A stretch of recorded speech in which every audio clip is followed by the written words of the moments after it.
complicado. Deixa eu só ler os últimos aqui para ser justo com o Emanuel. Emanuel Justo. O Vasco precisa rever a questão do Coutinho e do Payet. Falo isso com o coração partido, mas o futebol atual requer muita saúde e intensidade. Cara, eu ia até. Eu devo subir um corte sobre isso outro dia, mas eu já falei sobre isso aqui, né? Sobre essa questão do Coutinho e do Payet. A ideia foi muito boa.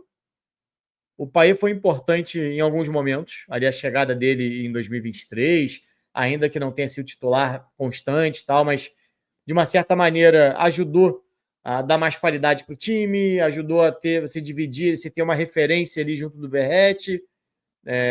Então, assim, até talvez tenha ajudado até trazer outros jogadores ali naquele momento, né, pelo peso que o Payet tem. E no caso do Coutinho, na chegada dele ano passado, a mesma coisa, na mesma janela, o peso do Coutinho e tal. Não dá para dizer que foram contratações erradas, mas são contratações que, nesse momento, não se pagam. São contratações que não se pagam, não estou falando só no sentido financeiro, mas principalmente na questão técnica. Não dá para você ter um jogador de 1,5 milhão por mês, que é o caso do Payet, ou algo próximo a isso, você jogando um clássico, perdendo por 1-0, e esse jogador ser um jogador que só vai te entregar 10, 15 minutos de futebol. Não, o custo-benefício não bate. E o Coutinho é a mesma coisa, por mais que tenha ficado 90 minutos em campo, foram 90 minutos onde não mostrou absolutamente nada. Desaprender a jogar bola? Não. Mas não dá para viver de lampejo hoje no futebol. Não dá para, a cada 5, 6 jogos, sair um golzinho, ou uma assistência, ou um lance diferenciado para entrar nos melhores momentos. Infelizmente não vale. Eu até já citei aqui, citei até recentemente a saída do Neymar do Al Hilal, que o diretor fala, olha, foi uma boa contratação, ajudou a divulgar o nosso nome, trouxe patrocinadores, o marketing funcionou muito bem, mas a gente quer desempenho esportivo. O nosso foco é ganhar títulos. O nosso foco é ter resultado dentro de campo e isso, infelizmente, nesse momento, o Neymar não pode dar para a gente. Foi o diretor falando isso.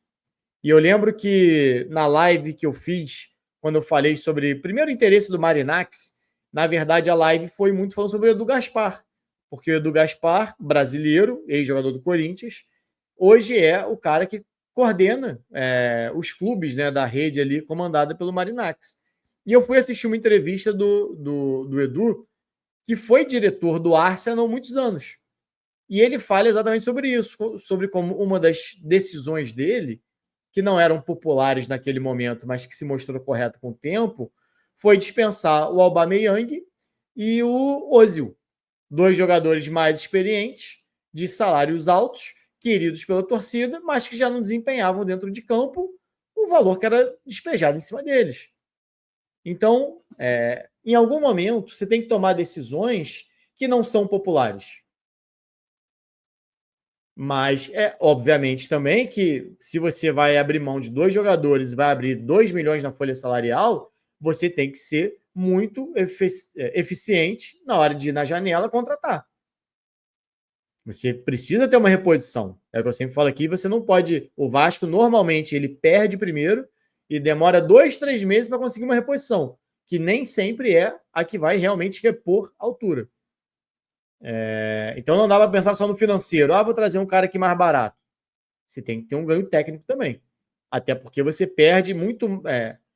o técnico que você não tem tido tanto hoje, mas você tem também a questão simbólica daqueles jogadores, a presença deles, a referência que eles são para os mais jovens, a referência que eles são para a imagem do clube.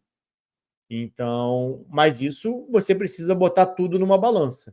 E eu, sinceramente, hoje não vejo, ainda mais que o contrato está no fim, então não é questão de mandar embora, o contrato vai acabar. Todo jogador, quando o contrato acaba, o clube tem por obrigação fazer um balanço do que foi aquele período de contrato e se vale a pena manter ou não. Isso não é só com o jogador, não. Qualquer outro tipo de contrato que você fizer. Fez um contrato de aluguel. Morou 2 anos numa casa. E aí depois, na renovação, você vai parar e vai pensar se vale a pena você continuar pagando para morar lá ou se vale a pena você procurar outro lugar. E tá tudo bem. Eu acho que a questão do Coutinho e do Payet é isso. Infelizmente, os dois, pelo custo que tem, pelo custo que são, não vale manter. Agora, os dois saindo, o Vasco tem que ir atrás de uma reposição. E não adianta buscar com o mesmo perfil. Não adianta alguém que vai ser uma figura fora do campo, mas que dentro do campo não vai decidir quando você precisa.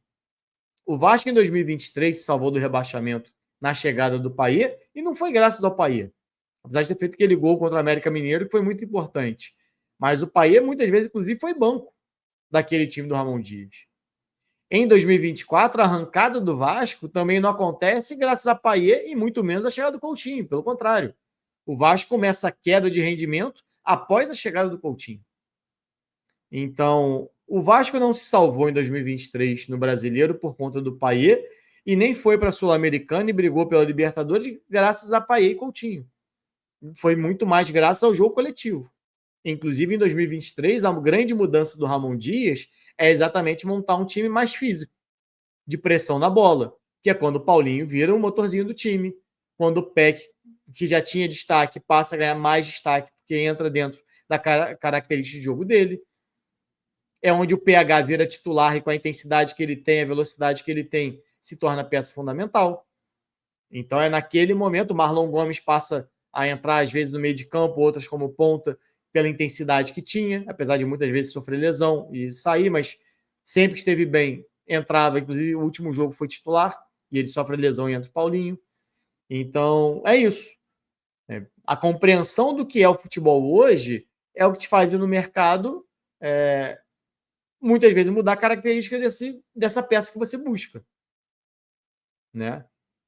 Eu, honestamente, hoje, e acho difícil que mude a minha visão nessa reta final de Carioca, a não ser que realmente tenha um ganho técnico absurdo, que comecem a voar nessa reta final, Payet e Coutinho, mas hoje, dia 16 de fevereiro, eu não renovaria nem com o Payet nem com o Coutinho. Sinceramente, pelo custo que é. Não é que são maus jogadores, não é isso, mas hoje eles não valem o que é pago por eles. A não ser que aceite uma renovação contratual. Maneira bem simples, olha, você chegou aqui dia tal. Desse dia até hoje, o time jogou, sei lá, 10 mil minutos. Você jogou 2 mil. Então, eu te paguei 100% do seu salário e você entregou 1/5. Eu te ofereço 1/5 do seu salário atual. Aí eu acho justo. Isso para o Payet, para o Coutinho, para quem for. Ó, você jogou tanto tempo, de tanto. Seu percentual em campo foi de 50%. Estou chutando o valor, tá? Ou de 20%. Eu te ofereço 20% do salário atual. Ah, eu não quero. Então, tudo bem. É justo. Negociação, você tem o sim ou não. Eu, honestamente, e não é pelo jogo de hoje, não, tá? A gente já falou aqui numa outra semana sobre isso.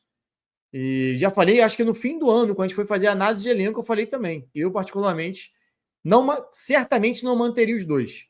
E manter um teria que ter uma conversa muito séria nessa linha que eu falei aqui. De você fazer uma redução salarial para que ele, seja o Coutinho ou o Payet, esteja adequado ao que hoje é o desempenho deles em campo. Não dá para jogar com nome, não dá para jogar com currículo. Tem que desempenhar dentro de campo a partir de agora. Tem que escrever um novo currículo. Tem que acrescentar no currículo, não jogar com ele embaixo do braço.